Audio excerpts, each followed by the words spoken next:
우리는 지금 몇 개월 전만 해도 이렇게 우리가 지금 뭐 몇 년 단위도 아니고요. 매 개월마다 엄청난 변화의 시대를 겪고 있는 우리가 AI 시대에 지금 우리가 살고 있습니다. 제가 AI를 배웠을 때가 10개월 전에 AI 특강을 제가 이렇게 배웠는데 제가 또 지난달에 또 특강을 또 이렇게 들었는데 그 한 9개월 사이에 굉장히 많이 또 이렇게 변화된 것을 볼 수가 있습니다.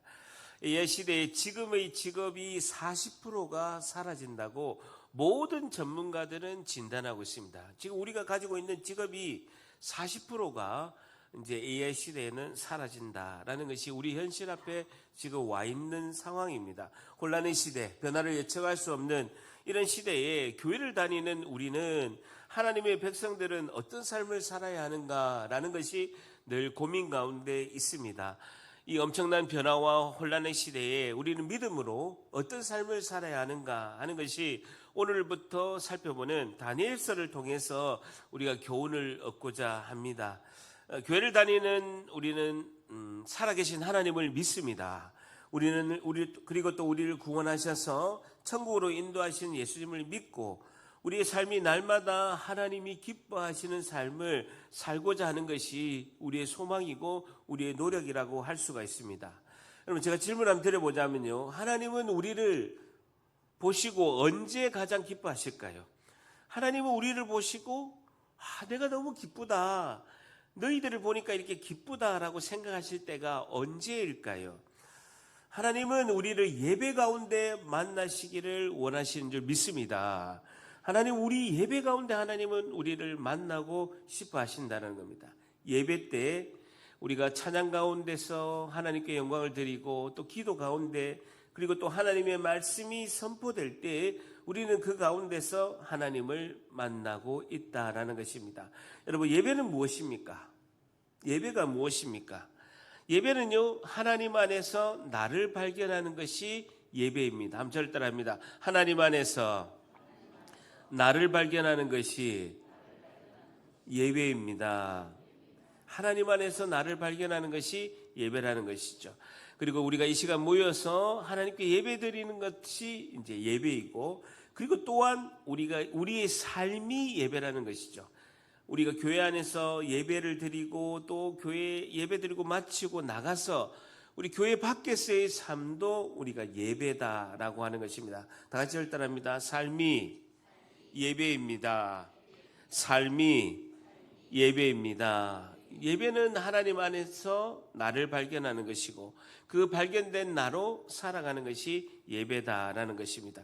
여러분, 하나님 안에서 나를 발견하면 어떤 모습일까요? 하나님 안에서 발견된 나는요, 나라는 존재는 연약하다라는 겁니다.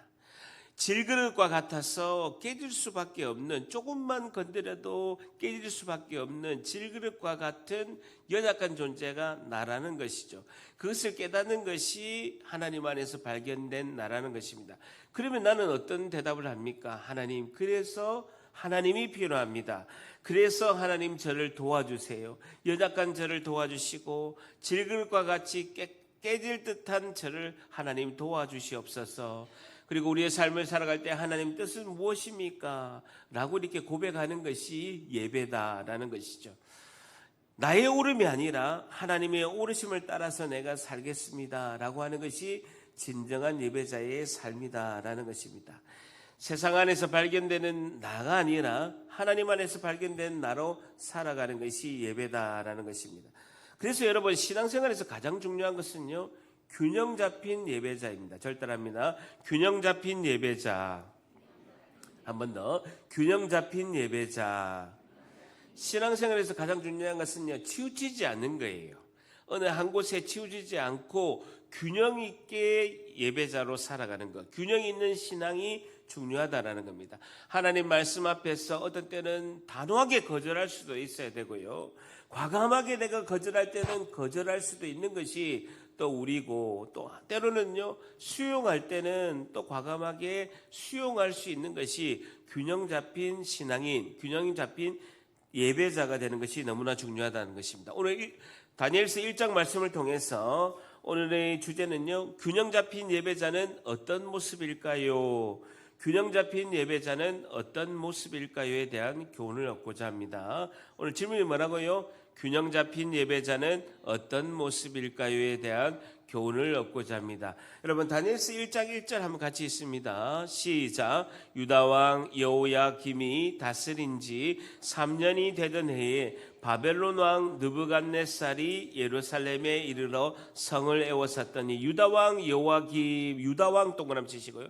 바벨론 왕 느부갓네살 한번 동그라미 쳐보세요. 여러분 오늘은 세계사 시간은 아니지만 잠깐 1분 정도 성경의 시대를 한번 잠깐 우리가 살펴보는 게 중요합니다. 여러분 성경의 시대는요 6가지 제국이 있었습니다. 여러분 성경에서 등장하는 6가지 제국이 있었는데 여러분 저는요 우리 이제 공대 다닐 때 저는 공대 출신이니까 공대 다니는 학생들은 항상 이렇게 합니다. 우리는 넘치는 힘 모자라는 IQ. 우리는 힘은 넘치는데 IQ는 모자란다. 넘치는 힘 모자라는 IQ. 이 공대 출신들은요 처음 믿을 때 이런 세계 좀 울리지 않습니까? 조금 잡아주시죠. 세계사 부분이 이렇게 좀 약한데 설교 때 목사님께서 좀 간단하게 세계사 부분을 설명해 주면 성경의 시대와 실제 세계사의 역사와 이렇게 잘 매치가 돼서 이렇게 이해하기가 편한데 제가 이제 신앙생활 할 때는 이걸 이렇게 언급해 주지 않으시니까 이 시대가 어떤 시대인가, 성경의 시대가 어떤 시대인가, 예수님 시대 때는 어떤 시대인지 모르는 경우가 많이 있었습니다. 한 1분 정도만 하면요 6대 제국의 시대가 있었는데 첫 번째 시대는요 애굽 이집트 시대입니다. 그러니까 제일 초강대국이 처음에는요 애굽 이집트 시대였습니다. 창세기의 요셉과 모세의 시대가 이집트가 최고의 강국인 시대였죠.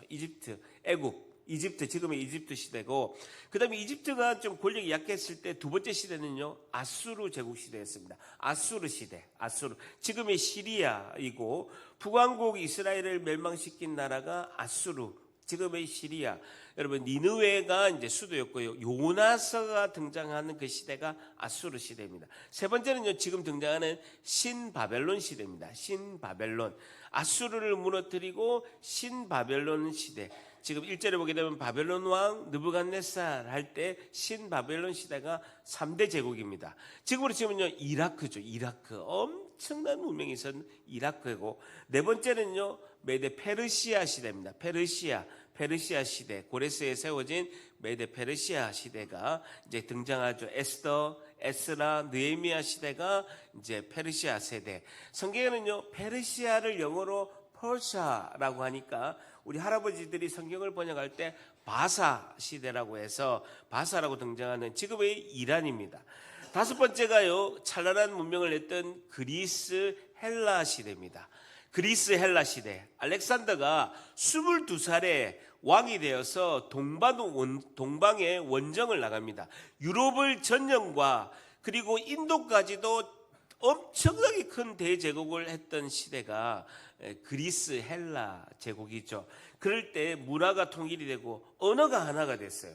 여러분 시작 성경이 헬라어로 기록이 돼 있죠. 그렇기 때문에 하나님께서 그 알렉산더를 통해서 10년 동안 알렉산더가 전쟁을 해서 전 세계를 통일하고 언어를 지금의 영어처럼 통일하던 시대가 이제 그리스 헬라 시대고, 마지막 예수님 시대가 로마 시대입니다. 로마가 500년 동안 이제 전 세계를 점령했던 시대, 전 세계가 하나 됐던 그 시대에 복음이 가장 활발하게 전했고, 헬라어로 그다음에 로마의 언어로 이렇게 전달됐던 그 시대가 로마 시대죠. 어쨌든 지금은요 3대 제국 시대, 바벨론 제국 시대입니다. 다시 1장 초반절에 보게 되면 유다왕 여호야김이 다스린 지 3년이 되던 해에 BC 606년을 말하고 있습니다. BC 605년, BC 606년이죠. 남왕국 유다가 BC 586년에 멸망하니까 나라가 망하기 20년 전의 일입니다. 나라가 망하기 20년 전에 1차 침공 오고 2차, 3차 20년 동안에 1차, 2차, 3차에 의해서 바벨론이 남아국 유다를 쳐들어왔는데, 그때 1차 포로 때 다니엘이 잡혀간 거예요. 귀족이기 때문에 잡혀간 거죠. 1절 하반절에 보면 바벨론 왕 느부갓네살이 왕이 됐을 때 예루살렘 성에 와서 성을 에워싸고 바벨론의 2대 왕인 느부갓네살이 실제로 통치하고 있을 때에 유다가 멸망하기 20년 전에 1차 침공 때 다니엘이 포로되어서 잡혀갔다는 겁니다. 2절에 보게 되면요, 주께서 유다 왕 여호야김과 하나님의 성전에 있는 그릇을 얼마 동그라미 적으세요. 히브리어로 미크차트인데요, 끝에서 끝까지 거의 대부분을 그의 손에 넘기심에 그가 그것을 바벨론 왕이 하나님의 성전에 있는 소중한 것들을 다 가지고 가서 신할 땅, 바벨론 땅에 자기 신들 줄쳐보세요. 바벨론의 신은요, 벨신입니다. 마르둑 신이라고도 하고 벨 신이라고 하는데, 그 벨 신전에다가 가져다가 줄쳐보세요, 그 신들의 보물 창고에 두었더라라는 것입니다. 그러니까 바벨론에 쳐들어와서 유다에 있는 사람들, 귀족들만 포로돼 간 것이 아니라 성전에 있는 보물도 가져가서 자기 신전에 갖다 놨다는 거예요. 한번 들어보세요. 옛날의 전쟁들에 대한 인식은 뭐냐면요, 신들의 전쟁이었습니다. 신들의 전쟁. 그러니까 바벨론이 섬기던 벨신, 마르둑 신이 있었어요. 그 신이 이스라엘이 섬기는 여호와 하나님 신을 이겼다라고 해서 성전에 있는 모든 보물과 그릇들을 다 가졌다가 자기 마르둑 신, 벨신에 있는 신전에다가 다 갖다 놓고 경배하는 거예요. 그러면 뭡니까? 여호와 하나님 신이 벨신, 마르둑 신에게 졌다라는 걸 나타내기 위해서 그렇게 한 것이죠. 자, 그러면서요, 3절에 보세요. 왕이 황관장 동그라미 쳐보세요. 그러니까 모든 신하의 책임자입니다. 단순히 내시의 책임자가 뿐만 아니라 왕궁에 거하는 모든 신하들을 책임하는 사람이 황관장이죠.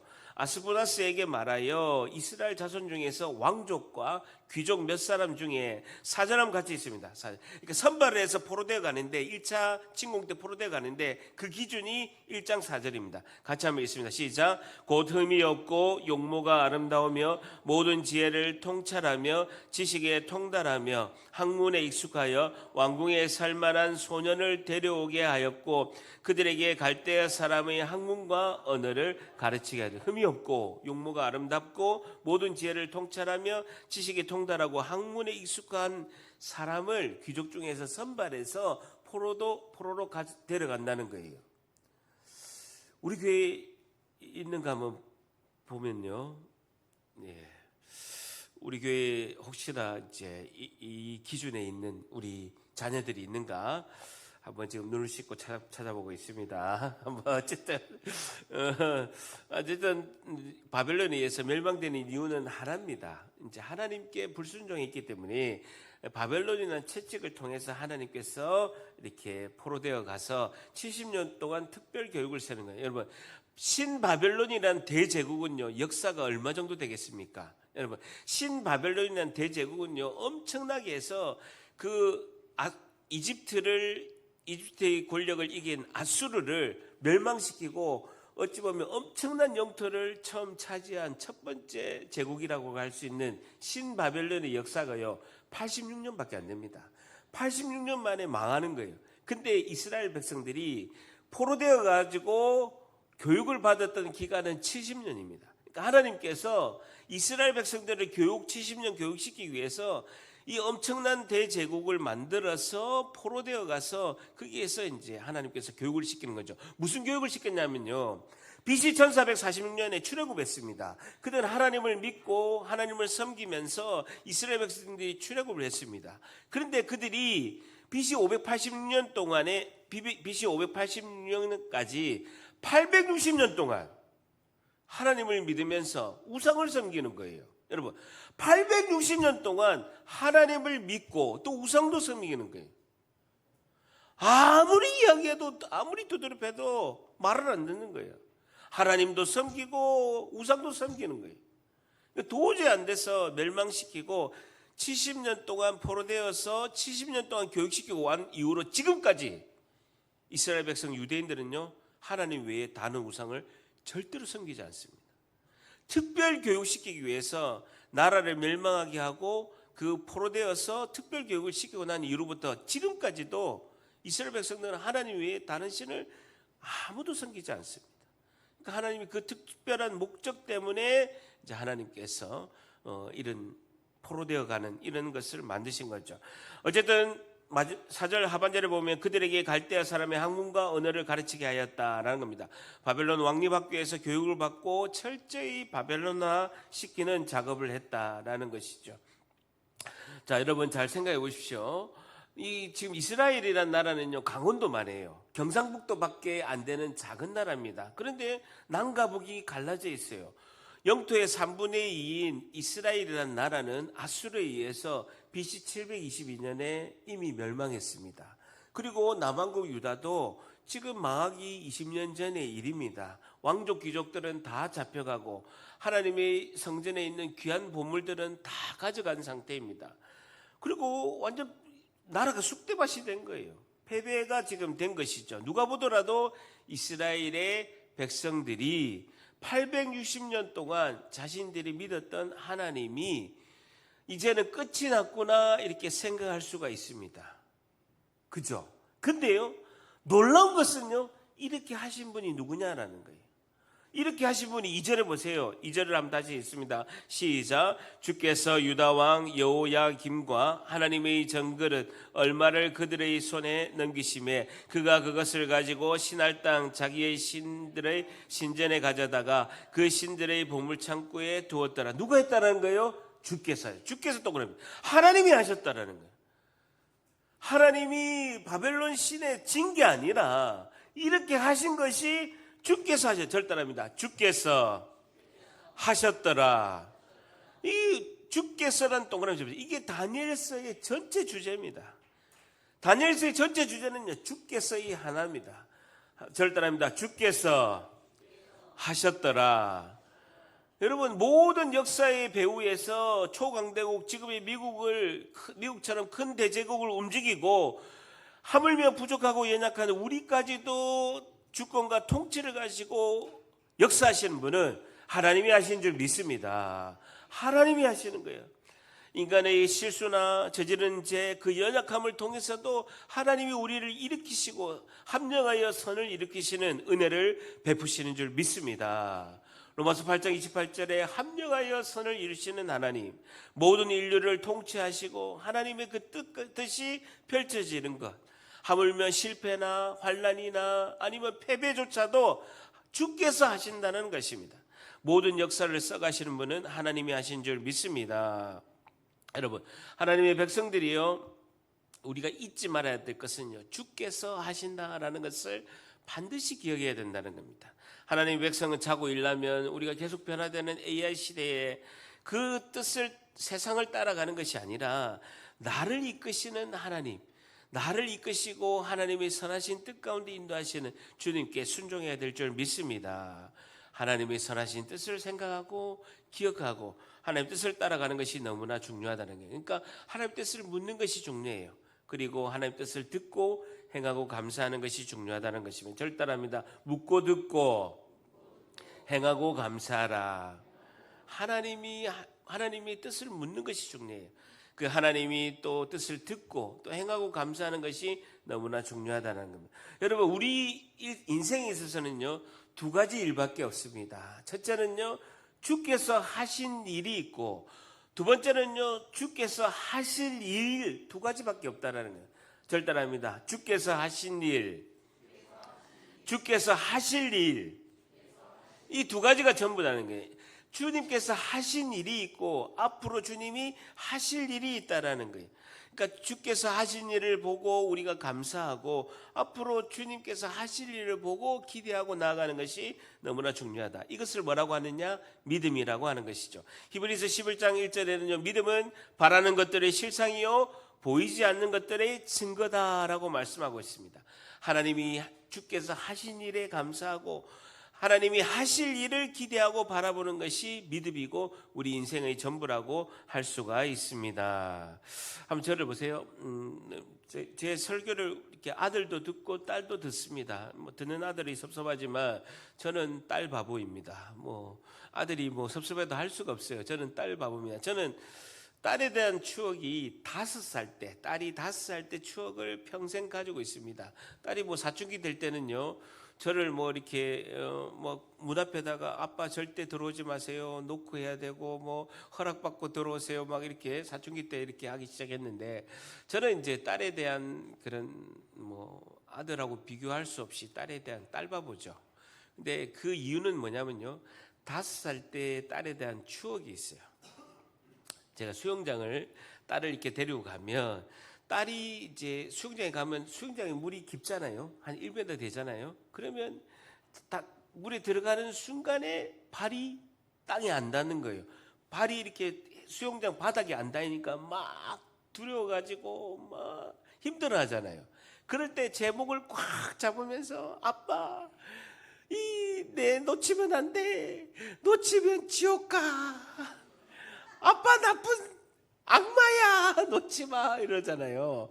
그러면 이제 딸을 콕 껴안으면서 그 딸의 숨소리를 듣고 딸의 호흡하는 소리를 듣고 탁 안으면서 이렇게 쭉 풀장을 이렇게 돌면서 이렇게 수영할 때 그 딸이 저만을 의지하고 두려움과 걱정 가운데서도 아빠가 나를 잡아주고 있으니까 나는 수영장에서 위험하지 않아 라고 이렇게 생각하면서 할 때 딸의 호흡하는 소리, 그리고 딸의 그런 숨결을 이렇게 가까이 하면서 하는 그 추억.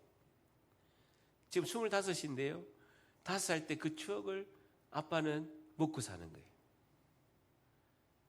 마찬가지입니다. 하나님, 제가 두렵고 세상 가운데 내가 어떻게 살아야 될지 힘들고 어렵습니다 라고 하면서 하나님을 꼭 붙잡고 하나님 저를 놓지 마세요, 하나님만을 사랑합니다 할 때 하나님 기쁜 거예요. 그래, 맞다. 그럼 내 품 안에 와라. 나의 품 안에 오면 모든 것을 내가 다 책임지고 나갈게 하는 그 하나님은요, 연약한 우리가 하나님을 꼭 붙들 때, 하나님만을 의지할 때 하나님 기쁘신 거예요. 그런데요, 또 어떤 분들은요, 하나님께서 내가 책임질 테니까 수영장으로 와, 내가 안아서 너를 와락 안아가지고 여기서 충분히 수영하고 잘 놀 수 있게끔 할게, 이렇게 하는데 수영장 바깥에서 안 해요. 내 하나님 못 믿겠어요. 수영장 안에 안 들어갈 거예요 하는 사람이 많아요, 많아요? 많다라는 거죠. 그럼 하나님이 상심하시는 거예요. 전능하신 하나님이 마음에 상심하신다라고 이렇게 성경은 말씀하고 있습니다. 자, 보세요. 자, 4절에 보게 되면요, 곧 흠이 많고 없고 용모가 아름다우며 모든 지혜를 통찰하며 지식에 통달하며 학문에 익숙하여 왕궁에 설 만한 소년을 데려오게 하였고 그들에게 갈대 사람의 학문과 언어를 가르치게 하였고, 5절에 보면 또 왕이 지정하여, 동그라미 쳐보세요. 지정하여라는 단어는 히브리어로 예만이라는 단어인데요, 할당하다라는 겁니다. 할당하다라는 것이죠. 그들에게 왕의 음식, 줄쳐보세요. 왕의 음식과 그 마시는 포도주에서 날마다 쓸 것을 주어서 3년을 기르게 하였고, 3년 줄쳐보세요. 3년은요 14살에서 17살까지 14살에서 17살까지 선발해서 기르게 하였고, 그 후에 그들은 왕 앞에 서게 될 것이다 라는 겁니다. 세계 각국에서 온 나라에서 이스라엘뿐만 아니라 포로로 잡아와서 왕족 귀족들 중에서 바벨론의 인재가 될 만한 사람들을 뽑아가지고 3년간 갈대아 사람의 교육을 시키고 언어와 학문을 가르치게 해서 왕 앞에 서는 높은 관료로 이렇게 발탁하기 위해서 그렇게 하고 있다라는 것입니다. 자, 그러면서 8절 한번 같이 있습니다. 이런 상황에서 다니엘은 어떻게 행동했는가 8절 한번 같이 있습니다. 시작. 다니엘은 뜻을 정하여 왕의 음식과 그가 마시는 포도주로 자기를 더럽히지 아니하리라 하고 자기를 더럽히지 아니하도록 환관장에게 구하니라는 겁니다. 왕궁에 있는 귀족 자녀들에게 제공하는 음식은요 최고의 음식입니다. 근데 이 음식이 다니엘은 뭐라고 합니까? 자기를 더럽히지 아니하리라 라고 하고 있습니다. 그 말은 뭐냐면요, 5절에 보게 되면 왕의 음식이라는 단어가 히브리어로 파트바크라는 단어인데요, 우상의 음식이라는 뜻입니다. 파트바그라는 단어는요 우상의 음식이라는 뜻을 가지고 있습니다. 왕궁에서 제공하는 최고의 음식이지만 일단은 신전에다가 바쳤다가 우상 숭배하는 바벨론의 신전에 바친 후에 제공되었다라고 이렇게 말씀하고 있는 것이죠. 자, 그런데요, 9절에 보게 되면요, 하나님이 동그라미 쳐보세요. 그런 상황에서는 다니엘은 사실은 목숨이 위험한 상황입니다. 왕의 명령을 지키지 않았기 때문에 목숨이 위험한 상황인데, 9절에 하나님이 다니엘로 하여금 환관장에게 은혜와 긍휼을 얻게 하신지라. 줄쳐 보세요. 하나님이 하셨다는, 은혜 동그라미 쳐보세요. 헤세드란 뜻이죠. 하나님의 자비하심이란 뜻입니다. 그래서 왕의 명령을 절대적으로 복종해야 되는 그 환관장에게 다니엘이 은혜와 긍휼을 얻었다라는 것은요, 특히 이례적인 일입니다. 아주 특별한 상황이라는 겁니다. 이렇게 하신 분이 누가 하셨다고요? 하나님이 하셨다는 겁니다. 절단합니다. 주께서 하셨더라. 오늘 첫 번째요, 균형 잡힌 예배자는 어떤 모습일까요? 오늘 첫 번째, 거절의 영성을 가진 자입니다 라는 겁니다. 거절의 영성을 가진 자입니다. 균형 잡힌 예배자는요, 딱 단호하게 거절할 때는 거절할 줄 알아야 된다. 거절의 영성을 가진 자라는 것이죠. 바벨론 왕이 주는 양식보다는 하나님이 주는 양식을 원함으로 거절의 영성을 하는 거예요. 세상을 향하는 삶을 내가 거절하겠다. 그것이 내가 믿음을 가지고 지혜롭게 이렇게 거절하는 것이 중요하다. 세상의 유혹을 거절하겠다라는 뜻이죠.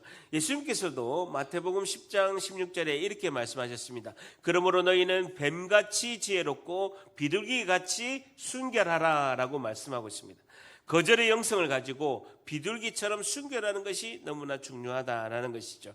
8절에 한번 다시 보면요, 다니엘은 뜻을 정하여 한번 줄쳐보세요. 뜻을 정하여 줄치고요, 왕의 음식과 그가 마시는 포도주를 자기를 더럽히지 아니하리라 하고 자기를 더럽히지 아니하도록 환관장에게 구했다라는 겁니다.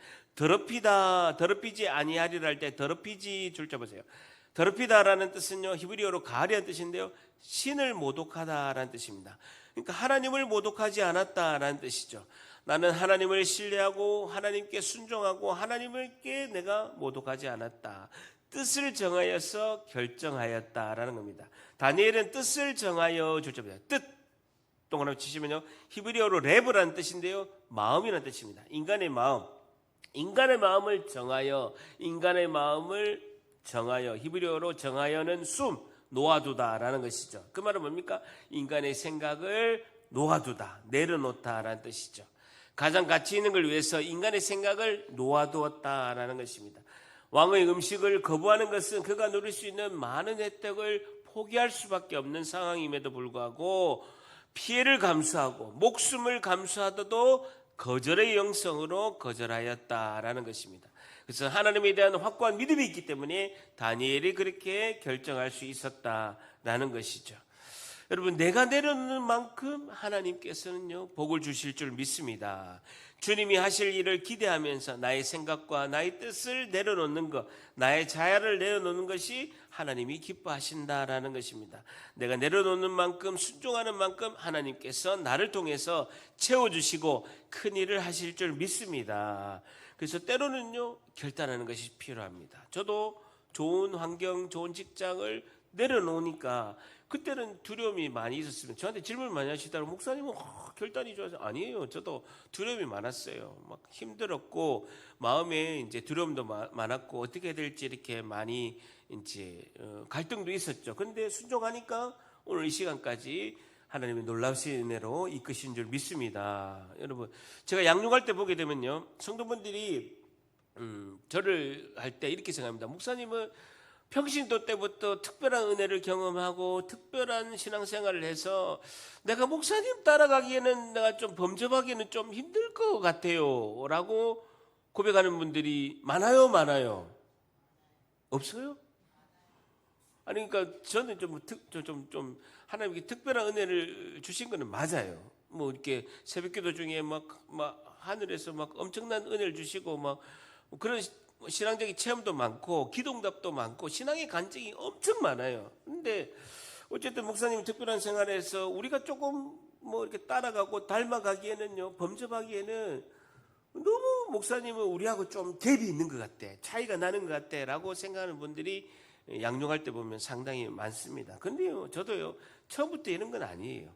천리길 또 한 걸음부터 가는 것처럼 저도 오랜 기간 동안에 지금 예수님을 만나고 25년인데 한 걸음 한 걸음 매일매일 순종의 길을 가니까 어느덧 이렇게 멀리 이제 앞에 서서 가고 있는 것을 제가 발견하고 있는 것이죠. 여러분 지금 인도네시아에 선교사로 가 있는 이영규 선교사님을 제가 방송국에 오셨을 때 직접 뵙고 그 분장실에서 한 40분 동안 제가 이렇게 대화를 했는데, 그래서 그 선교사님이 저희 책에다가 또 이렇게 사인도 해주시고 이랬는데, 그분이요, 이영규 선교사님 내려놓음의 책을 지은 이영규 선교사님 더 내려놓음이라는 책을 지은 인도에 지금 몽골의 선교사로 계시다가 지금 인도네시아 가신 그 이영규 선교사님의 대화를 하다 보니까 40분 동안 분장실에서 대화를 했는데, 그분은 한결같이 늘 단어가 있어요. 자신의 삶은 자신이 하버드에서 박사를 받고 그걸 굉장히 높은 지위에 있는 교수 자리를 내려놓고 몽골 선교사로 오셨고, 또 이렇게 또 인도네시아 선교사 갈 때 또 몸이 아프셨고 뭐 이런 여러 간증을 하시면서도 그분이 문장마다 하신 단어가 있다고요. 제가 그 40분 동안 직접 대화를 하면서 느낀 게 있어요. 그분은 항상 간증 때마다 하신 말씀이 늘 하나님이 함께 하셨다라. 저에게도 책에 쓰실 때 늘 그분과 함께, 김병수 국장님 늘 그분과 함께라고 이렇게 쓰신 것을 볼 수가 있습니다. 그분은 인생에 있어서 많은 머리도 똑똑하시고 박사시고 하버드 박사시고 이렇게 함에도 불구하고 한 번도 자기가 계획 잡은 적이 없대요. 그러니까 하나님이 함께 하신 대로 순종만 했는데 하나님이 오늘까지 인도하셨다라고 이렇게 말씀하셨습니다. 자, 그런데요, 한 본문을 보게 되면요, 다니엘은요, 거절의 영성만 있는 것이 아니라 반대로 수용의 영성도 있었다는 거예요. 수용의 영성. 1장 4절에 보게 되면요, 흠이 없고 용모가 아름다우며 모든 지혜를 통찰하고 지식에 통달하고 학문에 익숙하여 왕국에 쓸 만한 소년을 데려오게 하고 그들에게 줄자 보세요. 갈대아 사람의 학문과 언어를 가르치겠는데 그걸 배웠다라는 거예요. 갈대아 학문은요, 신바벨론 갈대아의 학문은요, 점성술입니다. 점성술, 점을 치는 거. 여러분, 동방 박사들이 갈대아 바벨론에서 온 사람들인데 점술가들이에요. 점을 치는 사람, 하늘의 별을 보고 점을 치는 사람이에요. 여러분, 뱀처럼 지혜롭게 다니엘은 수용의 영성이 있다는 거예요. 여러분, 학교에서 창조론을 가르치지 않고 진화론을 가르칩니다. 여러분, 교회에서는 하나님이 창조하시고 하나님의 창조론을 가르치지만 제가 학교 다닐 때만 해도요, 진화론을 진화론을 가르쳐 가지고 생물 시간에도 진화론을 배웠거든요. 여러분, 진화론을 가르친다고 해서 학교를 퇴학하면 돼요, 안 돼요? 다시요. 진화론을 가르친다고 학교 퇴학하면 자퇴하면 안 된다라는 거예요. 그냥 공부해가지고 시험 합격하고 그냥 창조론을 교회에서 믿고 신앙 가운데 있으면 된다라는 것입니다. 자, 보세요. 그리고 6절에 보게 되면요, 그들 가운데 유다 자손 곧 다니엘과 하냐냐와 미사엘과 아사랴 이 4명의 귀족이 있었는데, 그들이 7절에 보게 되면 환관장이 그들의 이름을 창시 계명을 시켰는데, 다니엘 동그라미 치시고, 다니엘의 이름은 뭐라고 했다고요? 벨드사살이라고 하고, 하냐냐는요 사드락이라고 하고, 미사엘은요 메삭이라고, 아사랴는요 아벳느고. 다니엘, 사드락, 메삭, 아벳느고, 우리가 이렇게 외우고 있잖아요. 여러분, 다니엘이라는 이름의 뜻은요, 하나님은 심판자시다라는 뜻입니다. 하나님은 재판관이시다라는 뜻입니다. 여러분, 그 자신의 신앙 고백이죠. 하나님은 심판자이시다, 하나님은 재판관이시다라는 뜻인데요, 벨드사살의 동그라미 쳐보세요. 벨드사살의 벨 동그라미 쳐보세요. 벨은요 바벨론 신이에요. 그러니까 바벨론 신 벨의 드사살, 백성이다라는 뜻입니다. 다니엘 이름이 하나님은 심판자이시다, 하나님은 재판관이시다 이 이름에서 갑자기 나는 바벨론 신 벨의 백성이다로 바뀌어버린 거예요. 마르둑 신 벨이여 나의 생명을 보존하소서라는 뜻이에요, 벨드사살이. 근데요, 창시계명을 강조를 했는데 한 거예요. 그 수용한 거예요. 여러분, 제가 한 번은 어떤 서류를 떼면서 저희 할아버지, 할머니 서류를 다 뗐는데 일제시대 때 분이잖아요. 다 창시계명을 하셨더라고. 이게 김성을 가졌지만 옛날에 다 일제시대 때 창씨개명을 할 수밖에 없었던 거예요. 그걸 다니엘은요 그대로 수용한 거예요. 점성술도 가르친 것도 수용하고 이름 개명한 것도 본인이 내가 죽겠다 하고 이렇게 한 게 아니라 수용한 거예요. 예수님 말씀처럼 뱀처럼 지혜로운 모습을 다니엘은 볼 수가 있다는 거예요. 오늘 두 번째 균형 잡힌 예배자는 어떤 모습일까요? 마지막 두 번째, 수용의 영성을 가진 자입니다 라는 것이죠. 수용의 영성을 가진 자입니다. 다니엘은 거절의 영성도 있었지만 수용의 영성도 가졌다라는 거예요. 거절의 영성과 수용의 영성을 다 가진 자가 다니엘이라는 것입니다. 왕이 주는 양식은 거절하고 왕이 주는 양식은 거절하고 하나님이 주신 양식, 그 하나님의 말씀을 가지는 거절의 신앙도 가졌지만 1장 4절에 바벨론의 학문을 배우고 이름을 개명하는 수용의 영성도 가지고 있다라는 거예요. 다니엘은요 바벨론 안으로 들어가면서 수용의 영성을 가지고 있고 바벨론이 다니엘 안으로 들어오는 것은 거절의 영성을 통해서 막았다라는 거예요. 다시요. 다니엘은요 자신이 이스라엘이라는 나라, 우리나라를 재건하고 우리나라를 살리기 위해서 바벨론 안으로 다니엘은 들어갔어요. 들어가기 위해서는요 수용의 영성이 있어야 됩니다. 그렇지 않으면 들어갈 수가 없는 거예요. 다니엘이 나중에 총리가 되거든요. 왕의 제2인자 총리가 되는데요. 나중에 메데 페르시아까지 자기가 총리가 되는 거예요. 엄청난 권력을 가지게 됩니다. 그러려면요 바벨론 안으로 들어가는 수용의 영성이 있는 거예요. 바벨론 학문도 배우고 이름도 벨드사살로 바꾸는 것도 수용합니다. 그러나 바벨론이 내 안에 직접 들어오는 것, 그것은 왕의 음식을, 우상의 음식을 먹지 않고 거절의 영성으로 유지를 한다는 거예요. 그것이 중요한데 다니엘은요 한 번도 이름은 벨드사살이라고 개명했지만 다니엘의 모든 삶 중에서 성경의 어느 기록도 벨드사살, 벨의 백성이다, 바벨론 시인 벨의 백성이라고 다니엘은 행동을 한 적이 단 한 번도 없습니다. 다니엘은 항상 자기가 나 벨드사살이라고 언급한 적이 한 번도 없어요. 다니엘은 다니엘서에서 나 다니엘이라고 언급하고 있습니다. 자신의 이름을 너무나 많이 강조하고 있습니다. 지금 창세기명이 해서 자기 이름이 벨드사살로 바뀌었음에도 불구하고 자기가 고백할 때는요 나 다니엘이라는 이름을 쓰고 있습니다. 하나님은 재판관이시다, 하나님은 심판주이시다라는 고백을 하고 있다는 것입니다. 여러분, 하나님께서 인정한 의인 3명이 있어요. 하나님께서 이 사람 3명은 의인이다, 이 사람은 자기의 공의로 자기가 구원을 받을 수 있다라고 표현할 정도로 하나님이 고백한 3명의 의인이 성경에 있습니다. 누굽니까? 에스겔서 14장 14절을 보게 되면요 하나님께서 비록 노아, 두 번째는 다니엘, 세 번째는 욥, 이 3사람이 거기에 있을지라도 자기의 공의로 구원을 받는다. 그러나 그 사람들이 자기의 생명만 건지더라도 이 나머지 사람들의 악인들은 내가 그들의 공의를 찾아보지 못했다 할 때 언급하는 3명이 노아, 욥, 다니엘, 이 3사람 중에 한 명입니다. 한 번도 다니엘은 이름이 벨드사살이지만 벨드사살의 삶을 사는 적이 없다라는 것이죠. 여러분, 다니엘이 얼마나 지혜로우냐면요 다니엘서 2장 14절 보세요. 옆에 보면 다니엘서 2장 14절 1233페이지 다니엘서 2장 14절 한번 같이 있습니다. 시작. 그때 왕의 근위대장 아리옥이 바벨론 지혜자들을 죽이러 나갈 때 줄자 보세요. 다니엘이 명철하고 슬기로운 말로라는 겁니다. 다니엘은 왕궁에 있는 사람들에게 말을 할 때 명철하고 슬기로운 말로 대응했다라고 말씀하고 있습니다. 이 말은요 신중하고 분별력 있는 판단력을 가지고 탁월한 지혜의 말을 항상 했다라는 겁니다. 다니엘은 왕이 제공하는 음식은 거절하더라도 왕에게 매너를 지켜서 그 왕과 왕궁에 있는 사람들한테 말을 한 것을 볼 수가 있죠.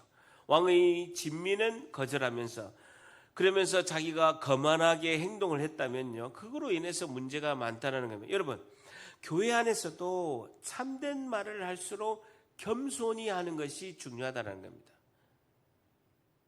참된 말을 할수록 겸손히 하는 것이 중요하다는 겁니다.